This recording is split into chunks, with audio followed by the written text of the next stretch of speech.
Hello and welcome to another episode of Candy Shoppe Yarns. It is episode 4 and it's January 3rd, 2023. Hard to believe.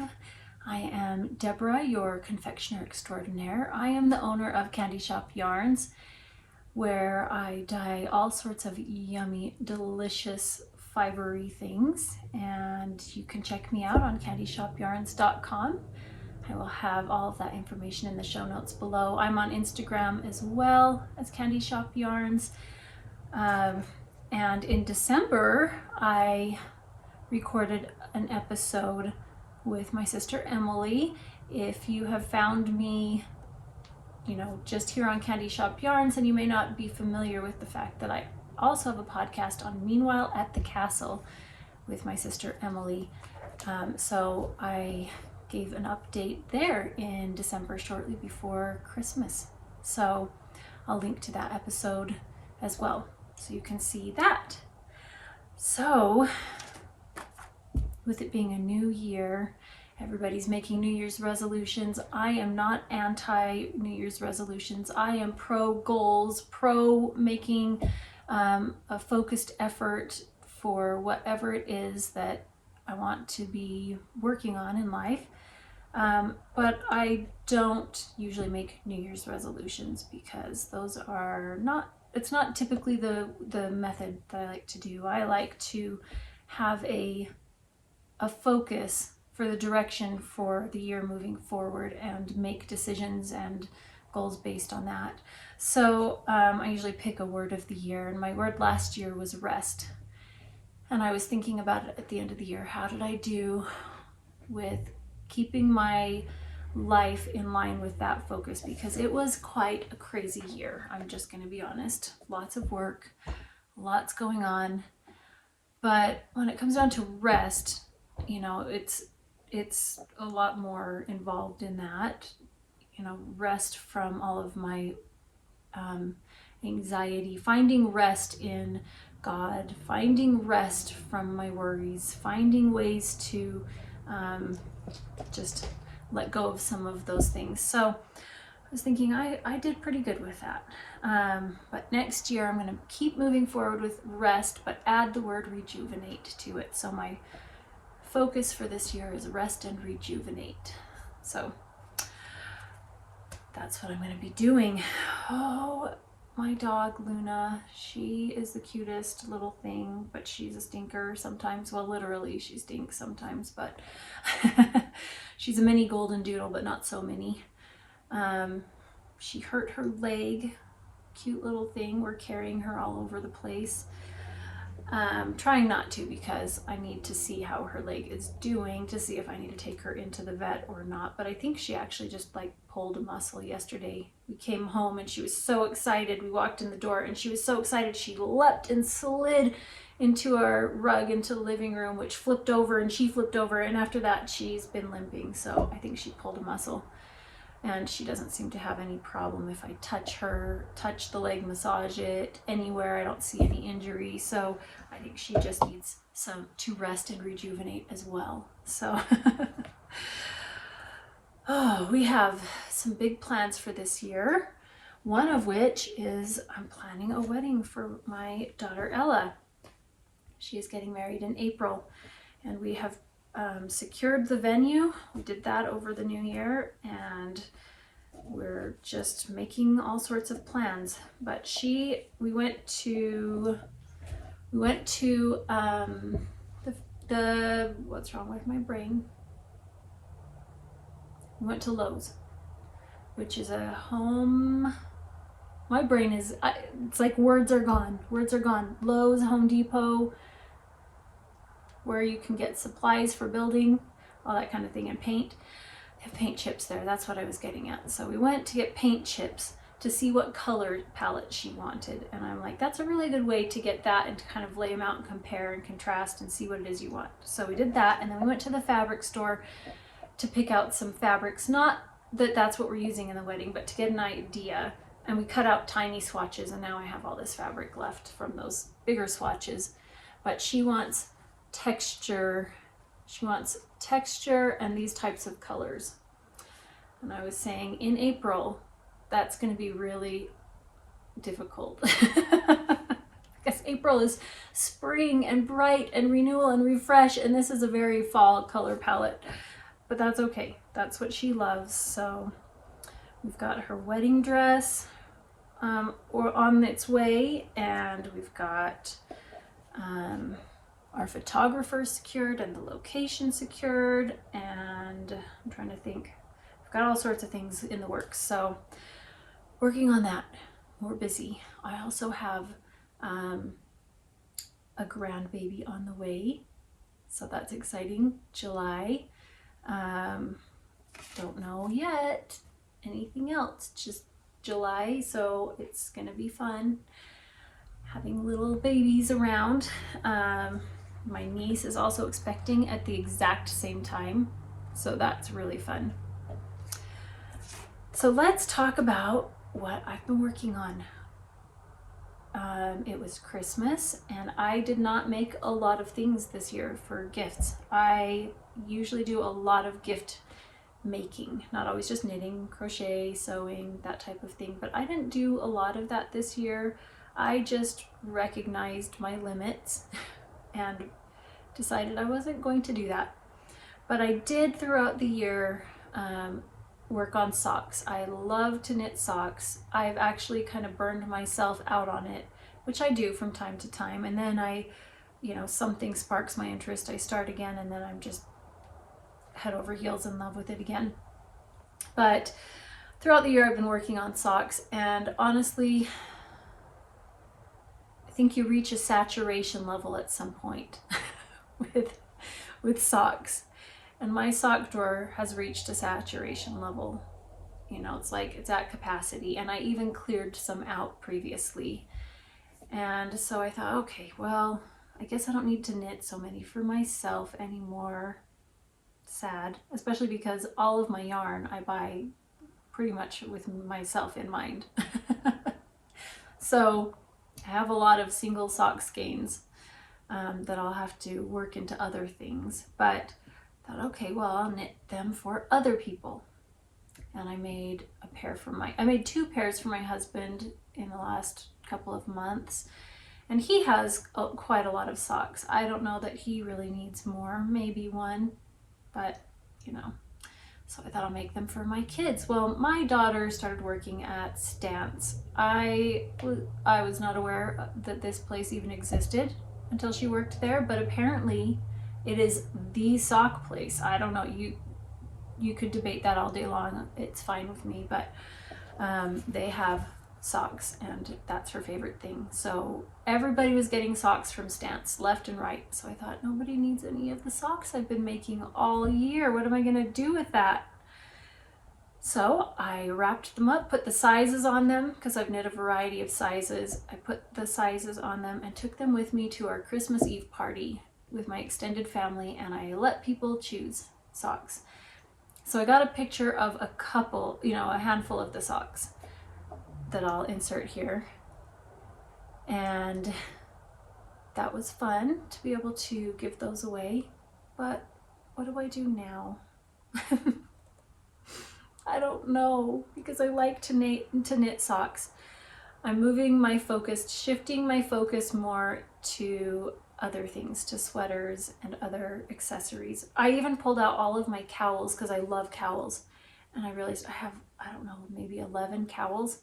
How many cowls does one person need? But I was looking at, and there's some color, like there's some spots that I need to fill in the color wheel, so I can have a cowl to wear with whatever outfit I want. So I still need to make a few more. And then I was pulling out hats, and I have like 3 hats. How often do I wear them? Not very often. Do I need more than 3? No. But I'll probably make a few more. So sweaters, I'm like, okay, I will work on sweaters, because I'm always putting that off. Like, I don't have the time, I'm making all these other things, and sweaters are big projects. So sweaters are my focus. That, and I have just had this love of amigurumi lately, so I think I will be working on some of those. Speaking of which, this is a sweater called, I think it's called Heartstrings. I'm gonna have to put that below in the show notes because my brain has went blank and I forgot to write that down beforehand. But this is a sweater that my friend Becky knit for me as a sample for Fiber Festival this last year, and she made it using my Sprinkles DK yarn. So you can see it has all of these little colorful rainbow neps throughout it. I have some of these colors still in my shop right now. I don't know if I have all of them, but I've got some colors left. I had a big sale between Christmas and New Year's. I had a big sale, so I'm not exactly sure what's left on that. But yeah, this is a fun one. Like having some hand knit sweaters. So sweaters, I have talked about many times here on a sweater I was working on. Have I done anything on it? Nope, nothing on my Putney sweater. Nothing. So it's going in the bag. Back in the bag. The reason I haven't worked on it is because Advent knitting. December 1st, I started a project for Christmas countdown, and I have a very limited amount of knitting or crochet time, so there's no way I'm going to be able to do multiple projects, and I really could barely stay up with the Advent project, so you know, I didn't get any other work done. I initially started with Sandra Paul's Baubles and Berry scarf. This is a crochet pattern, a very, very cute pattern. I like it a lot. I think it's very cute. But I just realized with the very first section that it was not going to work for me for the time frame that I had, that it was going to take me longer. I chose crochet because I've been in a really crochet kind of mood lately, but also it usually moves faster. But for me, this was not going to be a fast moving project because the little flowers that you do with the baubles in the middle, you make by doing chains and working into the chains and stuff like that. And that to me is the most fiddly, slow part. You always get faster the more you do something, but I just thought, oh, I'm gonna have to spend too much time working into the chain, which is my least favorite part. So I'm gonna save this for another time when it's not like I want to get a section done per day, because I just wanted it to be a little bit quicker. So I moved to a pattern that I wanted to do a year ago, and that is the Polsden scarf by Tailoress Studio. I'm trying to find, here's the wrap. Here's the Polsden wrap. So the pattern is Polsden wrap, or Polsden scarf and wrap. There's different options, and I was doing the scarf, not the wrap. And it took me about 2.5 hours per section. So I quickly got behind on that because I just didn't have that amount of time to work on it every single day. But I really, really enjoyed it a lot. So I'm going to tell you a bit about it. So let me pull up these 2 pages here. The Polsden scarf uses a fingering weight strand, and then it could be alternated with a Surrey alpaca. That's how they did it here. Or you could do all just fingering weight yarn. The wrap, it has the same pattern, different needle size, different cast on size, different pattern repeats for it, but it's the same lace stitch. But it is a fingering weight yarn held along with a strand of fingering weight Surrey alpaca, and that makes it thicker and wider, fluffier. but I wanted this to be a scarf. So I didn't do everything the same as the pattern. I'm going to say that right off the bat. So let me show you what I've got first of all.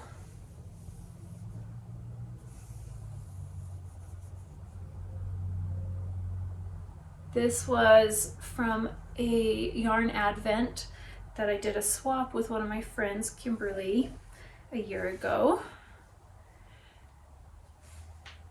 Okay, here we go. Let's see. Oh, it's plenty long.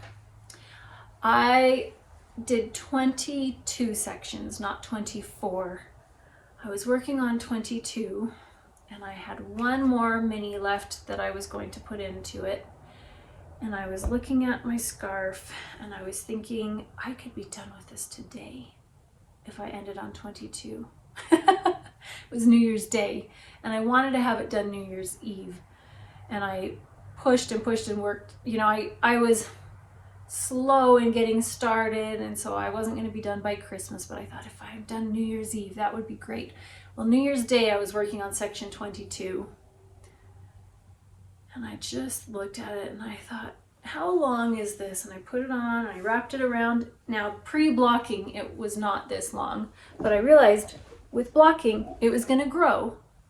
And I was like, it's going to be long enough. It's going to be done today. So I didn't do 24 sections, though I really do think that this color would have rounded it all out. But honestly, it's okay. It's okay.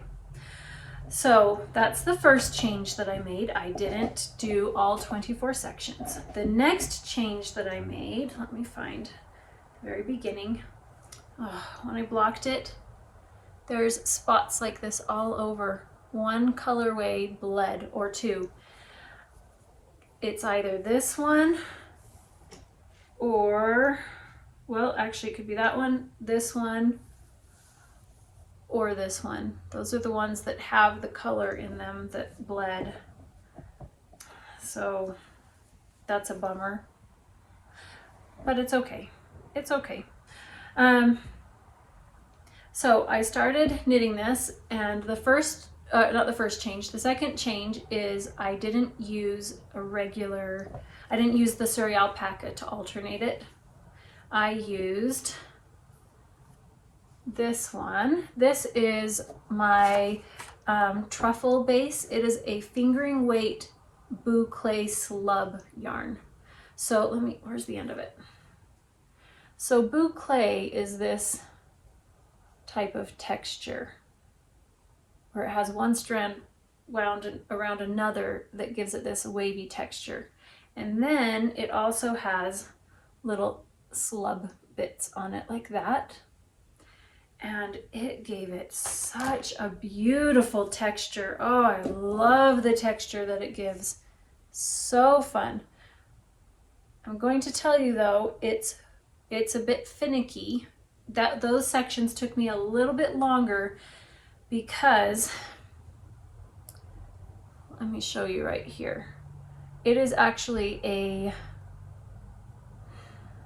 single ply yarn that's really not spun, but then it has a very fine, I don't even think you can see how fine this is, nylon thread going around it. Well, when you cut it, this is what you end up with. But what happens is, like if you want to weave in your end and you've cut it, it starts fraying. So I tied a knot on the end to keep it from fraying, but then it's hard to pull through the needle. So I'd put it through the needle, then tie a knot in the end.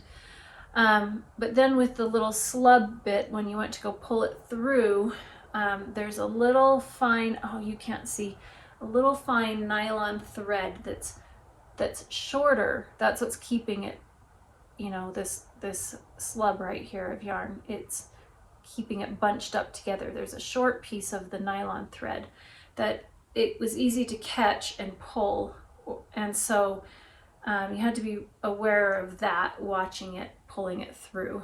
But I discovered that if I wove in the ends as I went, like by knitting over the ends, then I'm trying to trim a thread I just saw I haven't trimmed yet.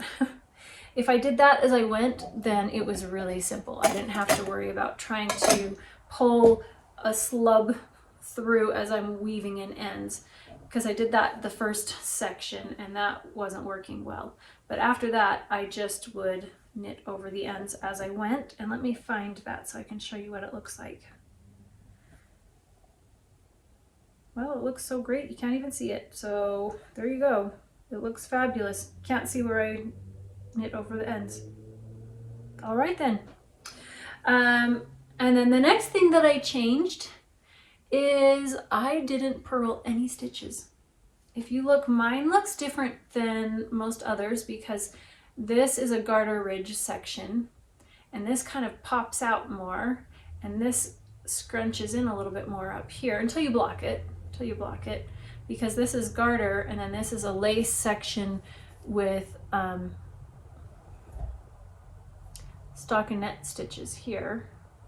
But this is all garter. Everything I did was garter, and it was so, I mean, I didn't do that on purpose. It was an accident that I realized after I got to the second section. And then I decided I really loved how it looked, so I just kept going with it instead of starting over again. I think that it's just such a pretty texture, the whole thing. So this is still plenty wide. Like, I tried to block it longer rather than wider. If I blocked it a little bit wider instead, this could also be a lightweight wrap and I wouldn't need to make it as long. I could have made it down to like section, let's see, how many did I do? I did 22. I could do like 18 and block it a little bit wider, and that could be just a nice wrap, you know, shawl kind of thing. But this one is going to be a gift for Christmas this next year. I like to get a jump on things. That was a fun project. And I didn't do any other projects because I just put all of my time into this. So once I finished with that, I thought, okay, I only have one project. I have my sweater. I am going to get to work on my sweater and finish it. I just have one sleeve and a little bit left and ribbing, and that's it, and then it's done. So I was gonna do that, but then we decided to go to see Avatar. Near us, there's something called Screen X. I don't know if you have this where you live, but it's new to me. I haven't seen it anywhere. And we didn't realize that that's what we had bought tickets for, was for a special screen. It was just the time that we wanted to go. And it's one where you can see the movie, a projection on 3 sides, all the way around. It was so cool. It was so cool. But I knew it was a very long movie, and I am not good at just sitting. So I usually take knitting with me, and I usually take vanilla socks with me, but as we've previously established, I'm not really doing many socks, so it's like all I have is my sweater, and that's a big bulky thing. I can't do that in the dark. I need something else to work on. So I had yarn already caked up, 2 skeins, and I just grabbed those and went, okay, I can make a hat, but it needs to be knitting only. What kind of hat doesn't have a brim that is ribbed? So I'll tell you what hat. This is in a cute bag that I got this year for my Advent swap partner. And it doesn't say who made it, who the maker is, which makes me sad. But look at that cute fabric inside. Love it. Okay. So the yarn I had caked up is this skein from Dragon Hoard yarn. It is called Wonderland. I have been holding on to this one for years, and I caked it up because I'm like, nope, you got to use it. So if I get it all wound, it'll be ready to go. And sure enough, that helped me because we were walking out the door and I just walked out to my yarn stash, grabbed the yarn that I had caked up, grabbed some needles and a bag and a stitch marker, and we got in the car and went to the movies. So I have Wonderland, and then I also have a skein of my cotton candy mohair in the colorway Grape. So I'm holding that double and making the Everyday Slouchy Beanie by Trysten Molina of Dragon Hoard Yarn. I have knit several of these hats before and I really like them. Let me show you where I am. So this is what it looks like held double, which I think is just so pretty. Let's pull up let me get this out again. So this is what the skein, the cake looks like here. Let's get that, and I gotta get them out of their cases. I don't want to take this one out. That's how they blend together. So the Everyday Slouchy Beanie, if you're not familiar with it, is one that is a folded brim, and it is, you start with a provisional cast on, but I was just hopping in the car. I'm like, I'm not going to do a provisional cast on. I'm just going to cast on. And I've done this before on this hat as well. You cast on with smaller needles, and it's tight. It is a tight gauge, but it's meant to be that because it's the brim and it's meant to be snug against your head, which it is, and it's nice. But I didn't do a provisional cast on. So you knit a certain length, and then you do a turning row, and then you knit some more, and what happens is this will get folded in half, and I'll keep knitting, and then I will pick up the stitches from this cast on edge and the stitches on the needles and knit them together. So it'll be folded together, and then use a larger needle and then keep knitting the rest of the hat. So all of it is knit. It's not ribbed, and I like that. It's just a nice smooth finish to it.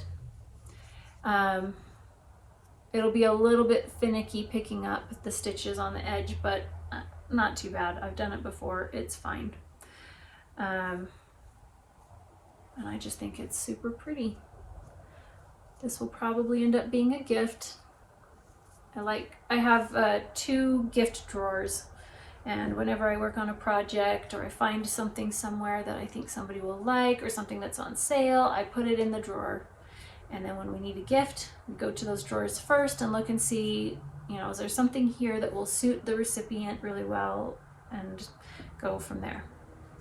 So I'm just gonna probably put that in my gift drawer. I just like to make things. But that means I haven't worked on my sweater still since finishing my project, my Polsden scarf, but I do love knitting hats. I love knitting hats so much. But I feel like you need fewer hats than you need socks. So, there's once again a saturation level. And I asked my husband, I have yarn that I dyed to make you some hats. Remember the hat that got ruined? And he's like, I actually have a lot of hats. Oh, okay. So this is where I'll start working on projects that I've put off because I either haven't had the time or there was always a need for something else beforehand. But now I just have the time where I can do the things that I just am like, I've put that off. This is something that maybe was going to take me more time and I didn't want to take the time, or maybe it's a technique that I'm not as familiar with and I didn't want to have to spend the time once again. So I'll spend the time working on it. Oh, here's my little baggie of yarn leftovers from my Polsden scarf. They're so cute. I had like 4 to 6 grams-ish each from each section. I was thinking I could have done this and added 1 more pattern repeat to the end to make it just a little bit wider if it wasn't going to be a scarf. If I was going to make it a wrap instead, because I had enough yarn, I could do that. And this is a pattern I could definitely see myself making again. I loved making it so much. It was so enjoyable. Okay, hats. Let's put the hat away. Put the hat away. And I'll show you something else. I've got 2 other things that I was working on. So I got a circular sock knitting machine for Christmas a year ago. So not just this last December, but before that. And I've been working, I make sock tubes, sell those in my shop. but I've been working on learning how to do socks, and I've made quite a few pairs of socks. One of which is in the picture and video earlier that I showed you. Actually, I think a couple of those were from there, from my sock knitting machine. But I wanted to try and do lace on my sock knitting machine. And so I got out a skein. This is a skein that I had caked up once again that I'm like, oh, I've had this for years. I really want to use it. It is called Beachy Pink by Amanda Makes Yarn, and she's no longer dyeing, and her Instagram is actually a different Instagram name now because she's not focused on fibery things, but it's such a pretty colorway. Oh, so pretty. She's the one that dyed a Meanwhile at the Castle colorway for Emily and I years ago when we started our podcast. So I've had this yarn for a while and I really wanted to use it. And I knew that what I wanted to do was a lace or textured sock with it. And I was going to do it by hand, but I decided this is what I was going to use to experiment with. So I have not a full sock, but I have a leg, heel, and foot. That's kind of an odd combination. Here is the leg, a short row heel, and a foot. It needs a cuff and a toe. And I'll tell you a little bit more about why I did it that way in a minute. But I just kind of jotted down a lace texture pattern that I was like, let's see what this does. Let's see how it looks on the machine, if it works. And it did. It worked. I was so excited. I did this whole thing, minus the cuff and the toe, in like 40 minutes. A sock. Almost a whole sock in 40 minutes with lace. I was so excited. So, it made my fingers sore because I had to do a lot of manipulating with needles and finicky things, you know, so that was a little bit, by the end of the second one, I was like, oh, I'm ready to be done. My finger hurts. But I made two yesterday. So the reason why I didn't do a cuff or toe is because I really like a nice, snug, ribbed cuff. And doing socks on the sock knitting machine, you can do ribbing on it, but I haven't learned that yet. So otherwise I do a folded over cuff, just like the hat I was just showing you. It's the same concept. But I wanted it to be ribbed. So I'm going to pick up, I've got my needle here. I always love Chiagu red lace. That's my absolute favorite. I love the join, I love the cord, I love the needle, the point of it, everything.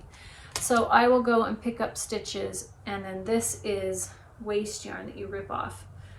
It's just keeping these stitches live and keeping them from unraveling before I pick up stitches and start working on it. And then I will knit ribbing and bind off. And then I didn't put in a toe because I wasn't as familiar with this base, and I was using a new cylinder and everything, so I didn't know how the gauge was turning out and how long I needed to make the foot before putting in the toe. So I decided to just end it, and I would add in the toe by hand. And it's a good thing I did that because I thought I had plenty of length. It really needs another 3 to 5 more rows before I do the toe, in order for it to fit me, which I don't really need socks, but I really love this yarn. So I'm going to do that. It took about 50 grams for this, and I've got 50 grams-ish, you know, approximately left. So I will use this yarn to finish the cuff and the toe. I could use a different yarn and have something that coordinates with it or contrasts it, but I like the idea of it being all the same yarn. I'm also always trying to cut down on waste, and scraps are one of those. Like, I just have this horrible guilt of not using my scraps, because to me those are precious. They're beautiful. I love them. I love the little nuggets of yarn you have left, like all of these, but I end up with so many that I feel like I'll never be able to use them, and I have spent years working on using them up and not using my stash that I have of full skeins of yarn. It's kind of a debate. Like when I'm a yarn dyer, so I need to be knitting with my yarns because I need to have samples. I need to show people what it looks like. I need to showcase it. But I have this whole stash of other yarns that I want to use, but I have such limited time for making and limited need for making that it's always a debate. Do I use my yarn or do I use the yarn in my stash? And I hate to be wasteful, but I need to, you know, promote my own business. So that's the trick there. I typically end up kind of 50-50, and it depends on the time of year as well. If I'm gearing up for a big release of something or for a fiber festival, something like that, then I will do a lot more of just my yarns. But I mean, I have this cabinet of yarn here I want to use, and I never seem to get to it because I'm using my yarn, which I love. I mean, I dye it because I love the colors, so I want to use it. It's just kind of that, you know, tricky debate of what to do there. I'll have to show you the bag that I have this sock project in. It is the cutest bag. Look at that bag. Look at the glittery sparkles. Oh my goodness, it's so cute. So cute. This is from Black Pearl Magic. Let's see. I'm trying to cover up the note. This was a handwritten note here. Cute, cute, cute.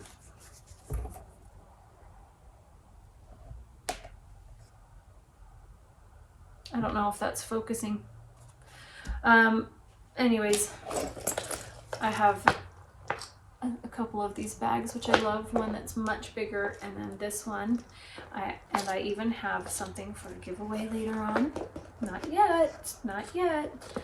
Speaking of which, this yarn still hasn't been claimed by the owner or the winner from the last one. And so I reached out to a new winner who I'm going to be sending this to. So I just wanted you to know that it is now claimed.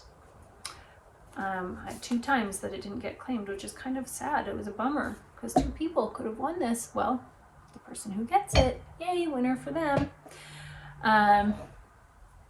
So that's my projects. That's what I've been working on. Oh, wait, no, I have one more. Oh, this is a fun one.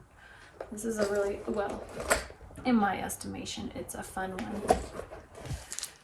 Let me put away my sock project. Okay. Oh, just a sec. This is in a basket here. Okay. I have been going to a German Christmas market here in Salt Lake called Christkindlmarkt for I don't even know how many years. I think I went the first year, maybe the second year. I'm not sure, but I've been going for a long time, and it has grown and grown and become just this massive thing that it's hard to even find parking. It's hard to walk through the booths because it's so busy, but I still love it. And one of my favorite vendors there that I've been going to since the very beginning is Rob Webster. He carves ornaments. He's a wood carver, and he made Santas and snowmen. He doesn't do snowmen anymore, but he still does Santas. And every year we will go and buy an ornament. Each of my kids gets to pick an ornament every year, and the last few years that's what they want. But I always buy one for myself from there, and they're just so fun. But more than that, Rob is so fun and so wonderful. Like, I just love to talk to him. He is so friendly. Everybody that walks in there is his best friend. He just loves to, you know, chat with people. He cares about everybody there. He's just lovely. So I talked to him a year ago about how I really wanted to learn how to carve. specifically because Crystal, who is one of my friends on Instagram,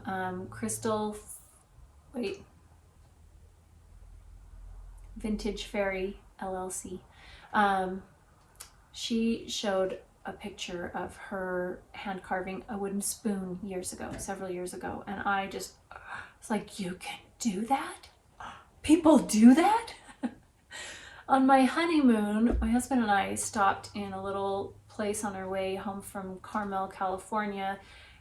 We stopped in Placerville, California, and it's a little tiny town that I love. I love it, but they had a like kind of kitchen cooking place, kind of like Williams Sonoma, but not. And they had these gorgeous wooden spoons, and I got one. It was just this really big, high quality wooden spoon. I did not take good care of it, and I'm sad, so it's in really sad condition. But from there, I just developed this love of nice wooden spoons. And then Crystal hand carved one, and I just thought, this is amazing. I want to learn how to do this. How do I do that? And I had no idea. And then I saw Tanis Fiber Arts. She started doing hand carving, and so I got in contact with her, and we've been talking about carving. I even did a trade with her for one of her gorgeous hand carved wooden spoons, so I have one of those. And then I talked to Rob, who does these ornaments, and he said that he would teach me. And then I got really sick for months, and I didn't see him. And I was so sad. I missed my opportunity.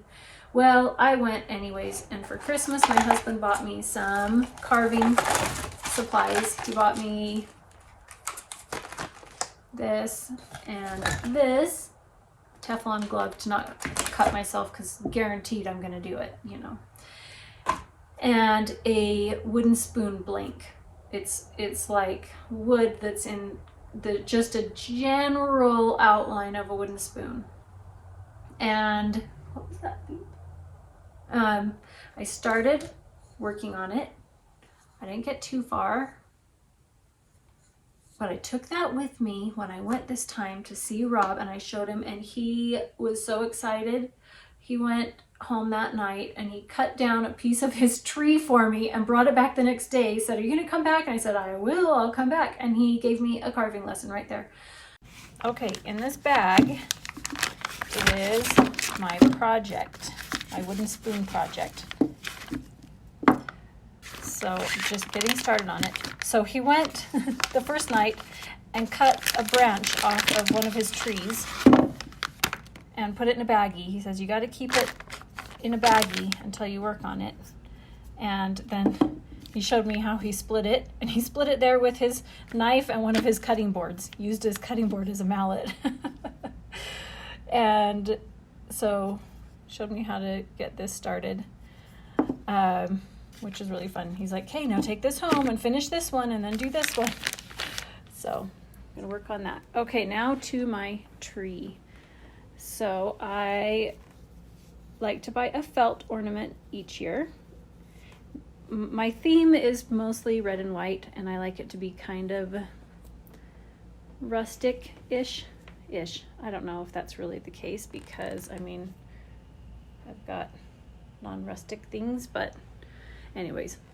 And I also like to get one of the ornaments from the clock shop. So the ornament that I got this year, so I got this ornament this year, the felt one, and this is the one from the clock shop that I got. And then this is, if you're okay, Luna, this is the Santa that Ella picked out. And where's the one Nadia picked out?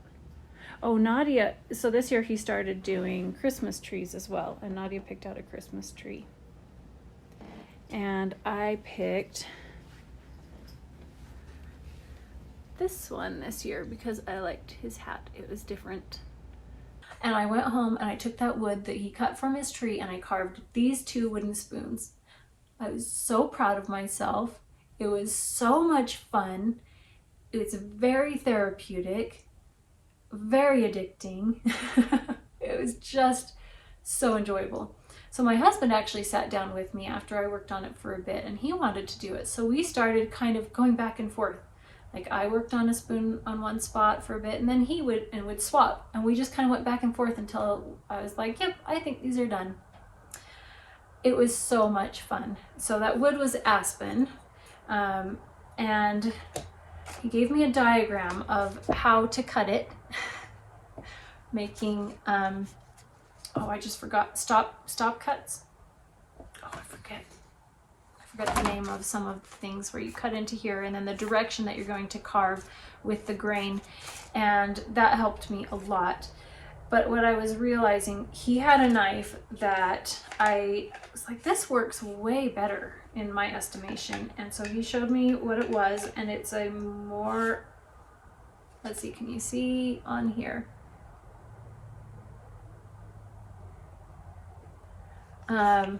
It's like you can get this at a sporting goods store. I went and got it, and it works great. It's easier on my hands for holding because I have a lot of pain in my hands, and after carving those 2 spoons, my hands were really sore. So I was like, I'm gonna have to be careful with that. But this one works great. But I didn't have anywhere to put these. Like I didn't have anything to store them in to keep them safe, so I put them back in this, but I can't keep them in here forever. And I need to be able to sharpen these. So for Christmas this year, my husband got me this to store my knives, my carving tools in, which is super nice. But it also has more carving tools in here, some of them that I was saying I would really like to try using. Funny enough, it came with 2 Band-Aids, which I think is not going to be enough. I haven't cut myself once. I've been very careful. That's one thing I liked that Rob did, was teach me safety. And then it has the leather strap on here, and I've got what is it, sharpening compound to put on it. So in my basket I have all of my tools, and I have wood from some sticks from my tree that I cut down earlier this year, and this is what he uses to do all of his ornaments with. So that's what I'm going to work on, is trying to learn how to carve a Santa ornament. So that's something that I'm really excited about and to work on. I need to finish this spoon. It's really dry though, so the best thing, I'm gonna need to go soak it and then do the work on it. But I haven't had time yet. So that's something I'm really looking forward to. And it was just kind of a chain of events, starting back from my honeymoon when I found a beautiful wooden spoon, all the way through seeing Crystal posting one that she had carved, and Tanis reminding me of that with some that she had carved, and Rob Webster, who carved other things and taught me how to, you know, get started on it, and taught me what kind of tools I'd need and how to be safe. So I just love having a community of people that are makers and creators and love to share skills and knowledge. So I am going to get to work finishing my Polsden sweater. Not my Polsden sweater, I finished my Polsden scarf, my Putney sweater, and a hat that I'm working on, and the socks, and then I will see what else I've got a few other projects that I have been hiding, not really hiding, but I'll show you when they're finished in a little while. But I hope that you all are having a really great start to your year, and that you have a focus for what you want for moving forward. Do you like to make New Year's resolutions? Do you pick a word of the year? Have you made a Make 9 board? I haven't made a Make 9 board. I don't usually do that because I'm always worried that I'm gonna lose interest in it before I've even started. But Amy of Noble Character Crafts hosts a Make 9 make-along all year long, which is so fun to watch and so fun to follow, but I might just make a Make 9 board. We'll see.